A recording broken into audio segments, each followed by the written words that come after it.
2 für 300 in Ljubljana. Mit fleißigen Freunden. Is it a Slovenian tradition? Yeah, a lot of Slovenians have bees. Lohnendem Aufstieg. Uwe, guck. Fast Food vom Feinsten. Und Begegnungen der anderen Art. Ja, was ist das? Ich glaube, es mag dich. Ich glaube auch. 2 Tage, 300 Euro. Los geht's.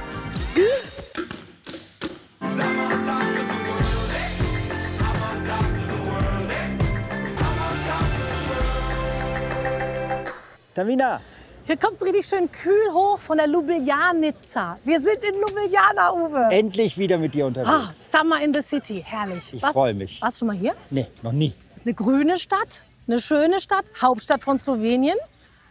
Wir müssen nur gucken, dass wir das mit dem Budget hinkriegen. Ja, das wollte ich dich auch gerade fragen. Bin mal gespannt, ob das passt. Ja, es ist ja alles teurer geworden in letzter Zeit. Also müssen wir hier noch genauer fragen, was wollen wir wirklich, was kriegen wir auch anders hin. Ja, lass uns überraschen. Die Burg wartet. Ich wusste, dass du das sagst. Los!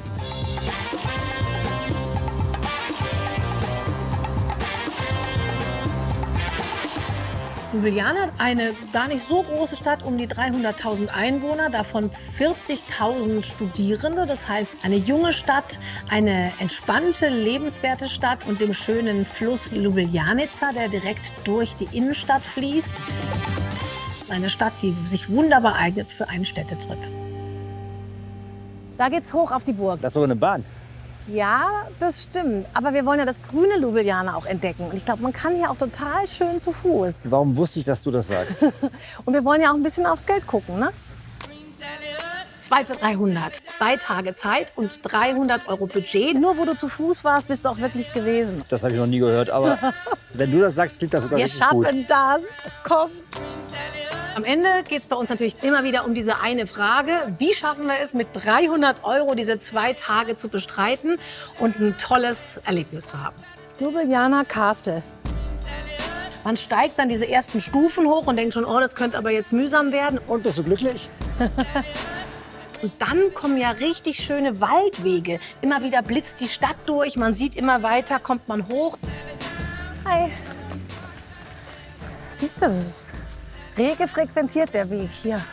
Weil Ja. er so schön ist. Und nach, ich finde, gut machbaren 10 bis 15 Minütchen ist man ja dann auch schon oben. Die letzten Stufen, Uwe. Oh. Ha, da ist sie, die Burg. Selbst erarbeitet. Und wenn man nicht 12 Kilo Kamera trägt, Dann macht's richtig Spaß. wir feiern das jetzt. Ja, feier du das mal. Ich fühl's noch nicht so richtig. Du fühlst es noch nicht so richtig. Doch, wir gehen noch ein bisschen weiter vor. Dann Ah, wird ich das. wusste es. Perfekt. So, ich habe mich mal erkundigt. Aha. Folgendes, man kann hier umsonst rein. Man kann sich die Burg angucken, man kann sich hier so ein bisschen umgucken. Aber so richtig eintauchen geht nur mit Eintritt. Ah, und wie teuer? 10 Euro pro Nase. Und wir haben auch Geld gespart. Außerdem bin ich gelaufen. Gut, ist eine Entscheidung. Ja, komm. Wir sind nur noch am entscheiden wir Anfang. jetzt. Machen wir. Gut, Hau raus. machen wir. Hol die Tickets. Ko so tvoje misli polne, lahko poslušaš, kako mi bije srce. Die Burg ist relativ weitläufig und das Coole ist, die ist mittlerweile sehr, sehr hochwertig ausgebaut. Und so kann man da wunderbare Konzerte und sonstige Dinge erleben da oben. Wow, mega. Das sieht ja nicht schlecht aus. Ein riesen Innenhof. Alt und modern. Vprašaj, kaj me vodi dalje,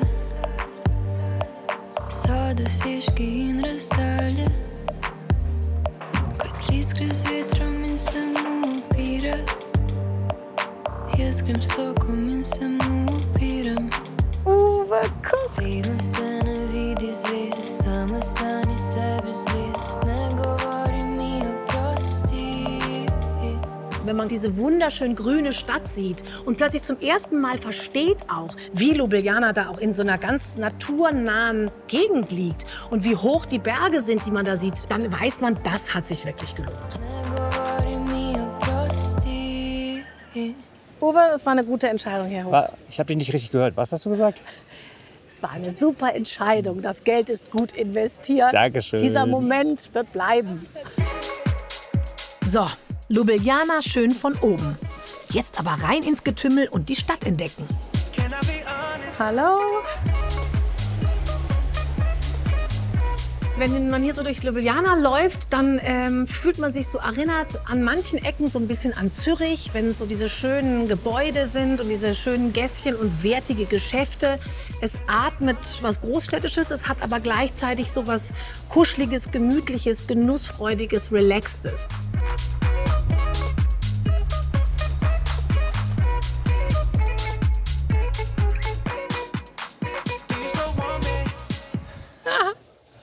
Ah, der hat's ja angetan, ne? Ja, der Drache sieht ja hier knuffig aus, was? Das ist eher Elliot, das Schmutzelmonster. Ja, überall die Drachen. Guck, da sieht man, was wichtig ist. Die Burg natürlich, hier die kulinarische Landkarte. Einmal Slowenien zusammengefasst.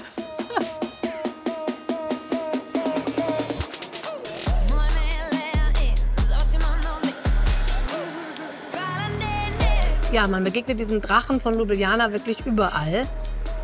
Natürlich in den Geschäften, in den unterschiedlichsten Größen und Formen, aber auch in der Stadt generell. Auf den Gullideckeln, in den Flaggen ist er immer wieder zu finden. Also er ist wirklich das Symboltier schlechthin. Uwe, die Drachenbrücke. Ein Muss in Ljubljana. Ja, das haben wir mittlerweile auch schon mitbekommen. Kennst du auch die Legenden, die es dazu gibt? Nein, die kenne ich noch nicht, aber ich bin mir sicher, dass du mir die gleich erzählen wirst. Also es gibt also ein paar Varianten. Es kam irgendwie ein griechischer Held übers Schwarze Meer hierher an die Quelle der Ljubljanica. Und entweder hat er da den Drachen getötet und danach wurde dieses Tier das Symbol für die Stadt, oder der Drache hat ihn vor irgendwas beschützt und seither beschützt dieser Drache die Stadt. Auf jeden Fall ist er das Wahrzeichen der Stadt und steht für... Du sagst mir gleich. Er steht für Mut, für Stärke und für Weisheit. So, komm her. Wo ist der Drache? Da, da, da. Super.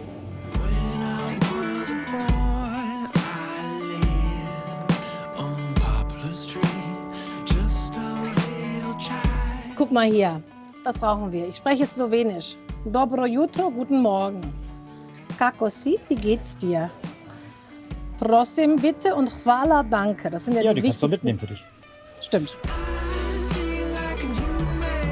Dober dan.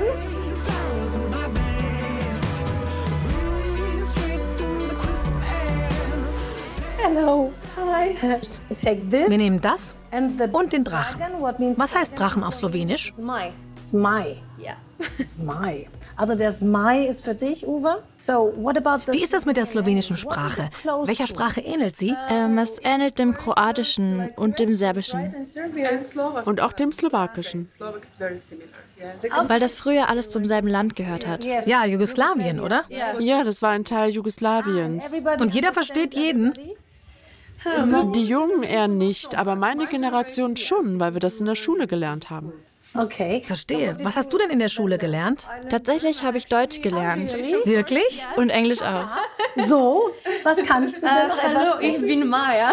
Sehr schön, das klingt schon mal sehr gut. So, hvala. Danke. Danke. All the best. Bye, bye. Na svidenja. Jetzt erst mal raus aus der Stadt. Aus einem ganz bestimmten Grund. Die Hotelpreise gerade in der Innenstadt sind echt hoch. Unter 100 € was zu finden, ist so gut wie unmöglich. Das Gute ist, Ljubljana ist ja keine sehr große Stadt. Ja, orientier dich mal. Wenn man 10, 15 Minuten rausgeht, ist es schon deutlich günstiger. Es gibt ein paar coole Konzepte und immer noch stylische und witzige Hotels, die durchaus eine Option sein können. Hi, hello. Hallo. Nice. Sieht toll aus hier. Vielen Dank. Das ist total überraschend, wie anders es hier drin im Vergleich zu außen aussieht. Total anders, oder? Ja, sehr anders. Und noch bezahlbar. Wie funktioniert das? Ja, es funktioniert eigentlich ganz gut, weil wir unterschiedliche Zimmer in verschiedenen Kategorien haben. Also wir haben Einzelzimmer, die kosten 60 bis 80 € und Doppelzimmer oder Zweierzimmer, die starten ab 90 € pro Nacht. Euros and up.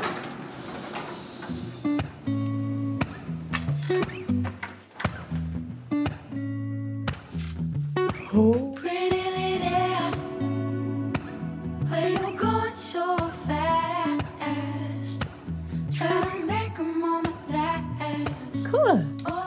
Ein Norden. Zimmer sind schön und cool gestylt. Ist das Slowenien? Ja, das sind slowenische Wahrzeichen. Das ist Bled und hier ist die Burg von Ljubljana. Und das sind die slowenischen Alpen, designt von einer slowenischen Künstlerin. Die Vorhänge hier sind extra für unser Hotel angefertigt. Man arbeitet mit lokalen Künstlern zusammen. Das finde ich auch immer toll, dass man merkt, es ist nicht irgendeine Kette, die anonym sich irgendwo hingesetzt hat und einfach Geld zieht.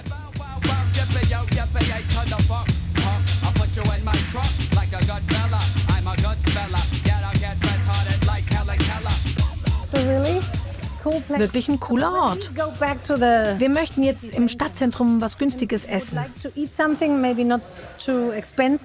Hast du eine Empfehlung? Ja, probiert Kranjska klobasa. Kranjska klobasa. Das ist eine Wurst, traditionell slowenisches Essen. Und der Laden heißt Klobasana. Okay, so, hvala. Gern geschehen. Vielen Dank und alles Gute. Danke. Wie findest du den Ort? Richtig klasse, das gefällt mir. Ja, ne? Können wir weiterempfehlen. Können wir.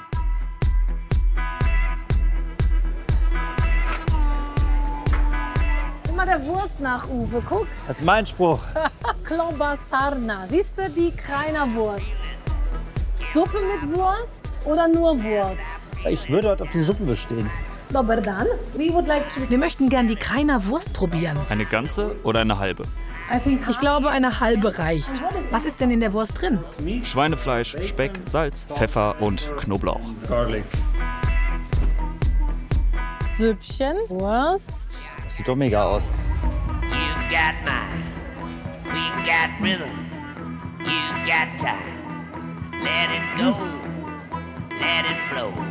Die hat richtig Wumms. So kräftig und auch so mit Biss.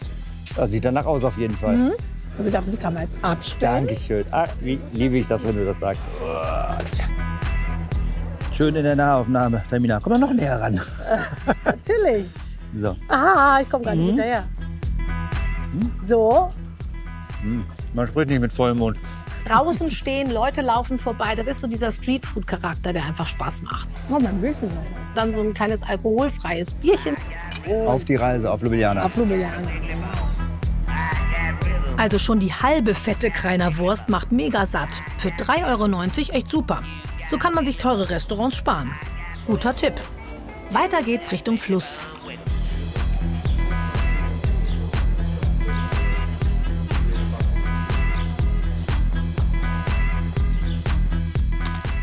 Oh. Sesam öffnet. Open. Komm.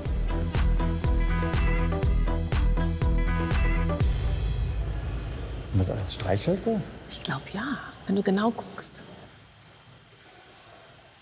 Und ich glaube, es ist immer dieselbe Person, die sich so inszeniert. Ne? Guck mal hier.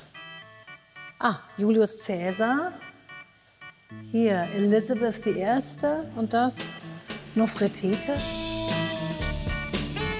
Das ist sowieso toll. Es gibt dann doch ganz schön viel, was man ohne Eintritt erleben kann. Kommst du rein und entdeckst die buntesten und unterschiedlichsten Kunstobjekte, klein und groß und dreidimensional. Diese Galerien umsonst. Genau das Richtige für unser Budget, ha? Das auf jeden Fall. Und es war sehr interessant. Spannend.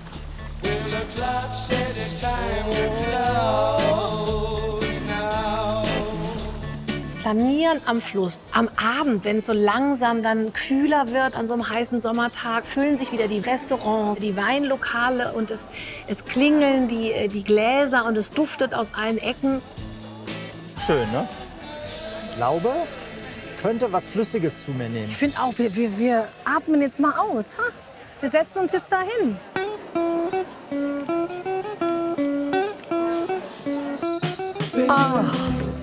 Einmal durchatmen. Einmal durchatmen. Winebar.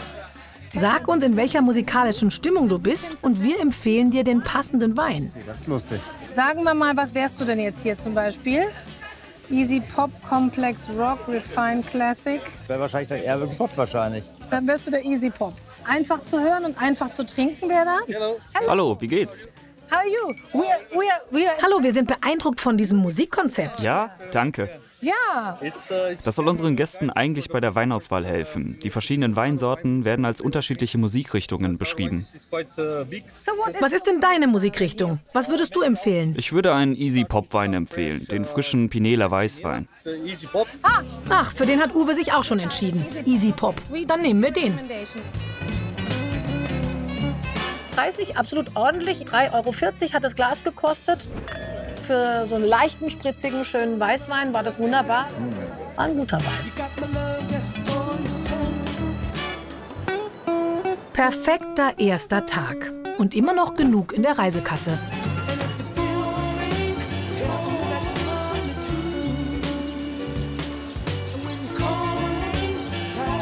Guten Morgen, Tamina. Guten Morgen, dobro jutro. So, ich habe da so eine Idee, was wir heute machen. So, was denn? Ja, lass dich doch überraschen. Sehr gern. Sagst du mir die Richtung? Ja, der Nase nach. Links. Mein, links.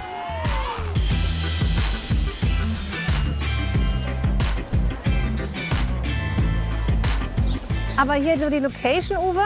Ja, geh ruhig noch mal ein bisschen weiter. Ich liebe ja immer Überraschungen. Man steht da plötzlich irgendwo in irgendeinem Viertel zwischen so Häusern, die einem nichts sagen, fragt sich, was soll das jetzt? Wir gehen mal da vorne rein. Da jetzt? Ja. Aha. Uwe, du schaffst mich. Was wird das? Krass. So, einfach geradeaus. Uwe schon so ganz vorfreudig. Aufzug hoch, keine Schilder, nix.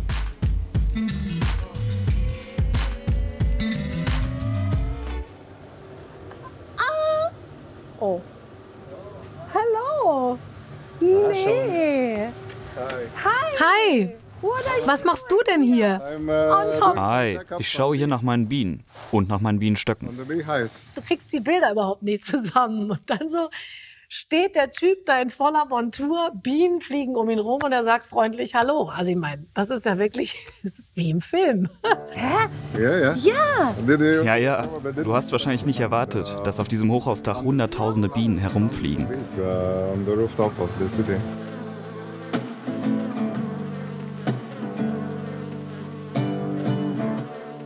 Was eine krasse Sache. Überraschung. Das war eine Überraschung von Uwe. Ich wusste gar nichts. Ich dachte mir, was machen wir denn hier?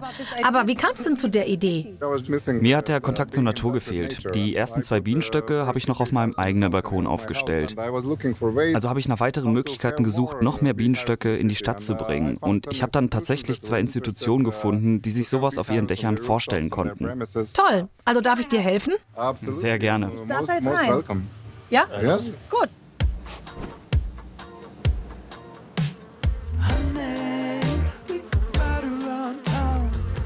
Ist das denn klarer, frischer Honig hier? Wir schicken den Honig jedes Jahr zur Laboranalyse. Die Ergebnisse sind immer makellos. Es ist wirklich ein natürlicher, grüner, ökologischer Honig.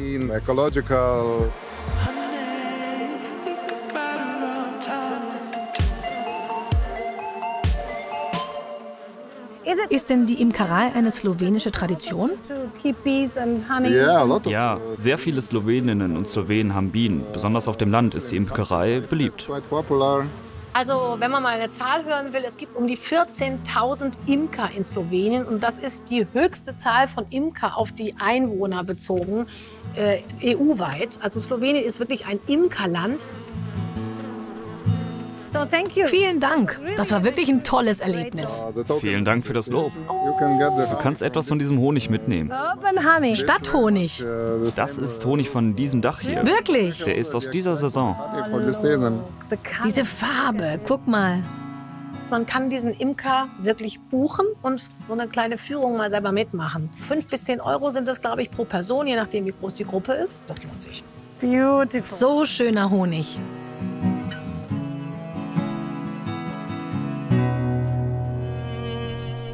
Nächster Stopp, der Food Market.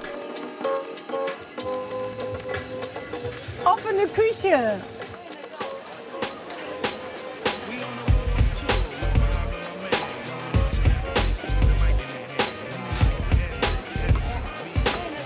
Die Leute, die da hinkommen, die haben Lust auf was Leckeres. Gerade zur Mittagszeit wird es natürlich dann richtig voll. ist eine ganz gechillte und sehr nette Atmosphäre da, weil alle eint natürlich diese Lust am Genuss. Ja, was ist das? Offene Küche. Ich hoffe nicht, dass die hier jetzt noch auf dem Teller landen. Ich glaube, es mag dich. Ich glaube auch. Das ist Nina und das ist Nande. Nina und Nande. Genau. Diese überraschenden Begegnungen sind eigentlich immer die besten. Es waren keine Strauße, es waren Nandu heißen die. Man ist dann immer so ein bisschen in Hab-Acht-Stellung, weil diese Nandus sind ja sozusagen auf Augenhöhe und haben einen sehr großen Schnabel. Wir sind auf einem kleinen Spaziergang. Auf einem Spaziergang? Aber wieso? Wir laufen für ein gesundes Leben. Vor ein paar Jahren war ich sehr krank. Die Nandus haben mich in dieser Zeit sehr unterstützt. Mit meinen Spaziergängen möchte ich die Leute dazu animieren, gesünder zu leben. Okay, dann alles Gute für Sie. Okay, von Ljubljana, was wir hier alles kennenlernen. All the best. Thank you. Aber irgendwas typisch Slowenisches wäre noch nett, ne? Ja. Pribavici, Marici. Hallo, ist das Slowenisch? Ja, das ist wirklich slowenisch. Das hier ist mit Hasenfleisch. Hase? Ja, das wird besonders gerne auf dem Land gegessen. Also Slowenen lieben Fleisch, oder? Ja, genau. Wir essen ziemlich viel Fleisch. Da können wir ja hier direkt was mitnehmen und uns dann ein Plätzchen suchen. Oh ja.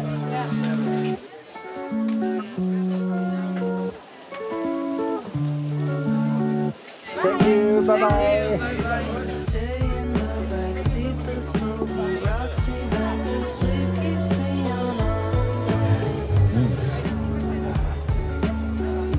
Man ist mittendrin in der Stadt, man kostet irgendwas Leckeres und ja, sitzt da so ganz gechillt und lässt sich's gut gehen. Also es ist ein richtig tolles, buntes, extrem genüssliches Erlebnis.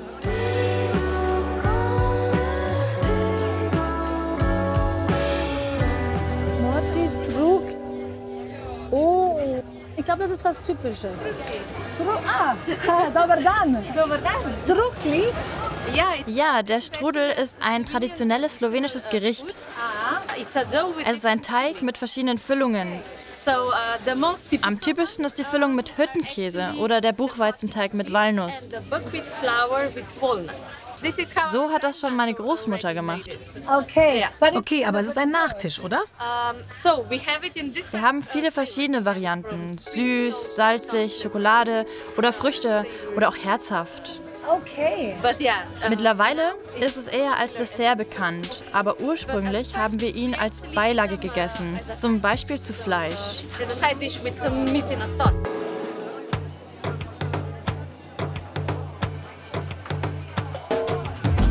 Die bieten 27 verschiedene Strudelarten an. Salzig, süß, in allen Variationen. Two, please. Und ich habe uns dann mehr so für die Sommervariante diesmal entschieden. Duftet köstlich. Geht ja wunderbar. Heiß und so ein bisschen schwitzig und köstlich lecker und so, ja, ganz frisch aus diesem großen gusseisernen Topf raus. Oh, lecker. Ne? Zu zweit für ein richtiges Mittag mit großem Dessert. Was haben wir? 26 €. Ja, da kann man aber gar nichts sagen. Nö, ne?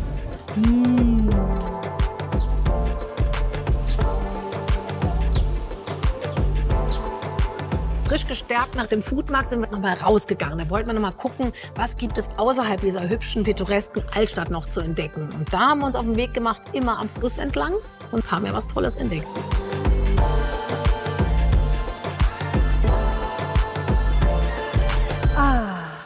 Tamina, was an Städtetrip hast du nicht verstanden? Ja, ich dachte mal so kurz im Schatten chillen bei über 30 Grad, ist herrlich. Ja, Mit. du chillst und ich brüte hier. Nein, das geht natürlich gar nicht. Wir machen das gemeinsam. Ich habe auch was Neues entdeckt ja hier. Umgebaute Zuckerfabrik, ehemalige. Da ist was ganz Neues entstanden.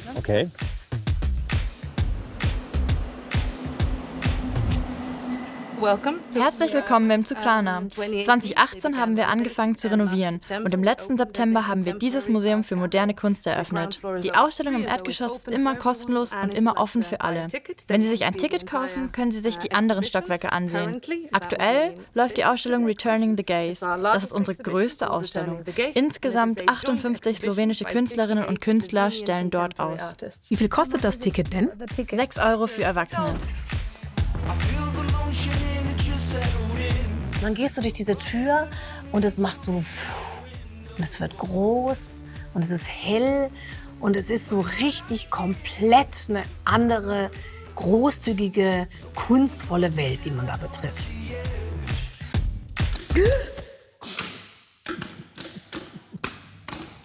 Was hast du gemacht? Hast du angefasst? Ich habe mich so erschrocken. Ich habe gar nichts gemacht. Ich bin hier bloß lang gelaufen, dann ging es los. Ha, der Effekt hat voll funktioniert bei mir. Aber krass, das macht echt diesen ganzen Text, der da jetzt ausgelegt ist, jetzt in diesem Moment. Das ist doch schon richtig eine Performance hier. Ja. Man tippt diese Schreibmaschine ins Nichts. Text. Und dieser Text fließt da so hinten raus auf dieses Papier immer weiter und weiter in die Unendlichkeit. Ich fand es echt richtig faszinierend. Wow. Adios. Knallrot. So. Ja, Kunst des Schreckens.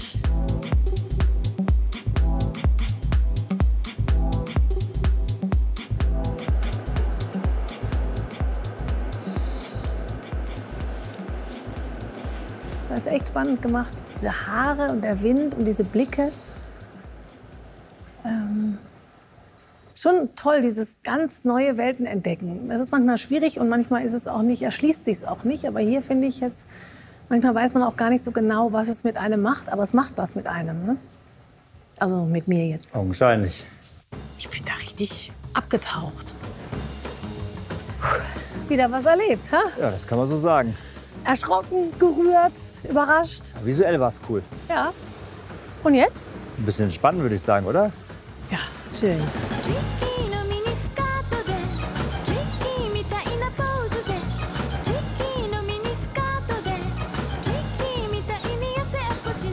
Ljubljana hat viele Highlights. Eines ist sicherlich der Tivoli-Park. Und das Schöne ist, man braucht nur 10 bis 15 Minuten zu Fuß zu gehen. Schon ist man mittendrin in diesem wunderbaren Park, der sich über 5 Quadratkilometer erstreckt. Und da kann man nun wirklich so richtig schön durchatmen, laufen, entdecken, genießen, einfach irgendwo hinsitzen. Und es gibt auch so die eine oder andere Überraschung da. So eine kleine Schattenbibliothek. Oh, Okay. sehr nett. Und da vorne sind die Bücher. Und hier sind die Liegestühle. Okay, kann man auch machen. Mein linker Platz ist frei. Ich wünsche mir den Uwe herbei. Und Komm. ehe die nächste Sekunde vergeht, komme ich schon dahergefegt. Oh, ich bin ein Dichter und sehe viele Lichter. Ich- Oh, poetisch. Ach, es ist herrlich. Wir haben schon einen kleinen Sonnenstich, glaube ich. Deswegen können wir, Einen nicht mehr, größeren, aber das ist egal. können wir nicht mehr ganz klar denken. Aber das ist jetzt mal richtig schön. Das ist oder? schön. Ich bin davor, dass du jetzt ein Buch liest und mir vorliest und ich mache einfach die Augen so. Gechillt zum Kassensturz. Ab 90 € gibt's das schicke Hotel. Plus Riesen-Zweierfrühstück 30 €. Wurst, Fingerfood und Wein 48 €. Dazu noch Eintritte, Souvenir- und Imker-Event 57 €. Flughafen- und Bustransfer 31 €. Alles zusammen 255, weit weniger als gedacht. Ljubljana. Ha, was eine gechillte, schöne, grüne Stadt. Das war so schön. Ja, und da oben auf dem Turm waren wir auch. Ja, das war der Knaller. Hat sich gelohnt. Ne? Ja, definitiv. Und dieses schöne am Wasser entlanglaufen, dieser schöne, ruhige Fluss, der alles so erdet. Ja, es ist halt so mediterran, ein bisschen Österreich. Also wirklich richtig toll und Ja. gechillt. Können wir empfehlen. Ne? Und sagen Adio und Tschüss. bis zum nächsten Mal. Bis zum nächsten Mal. Ciao.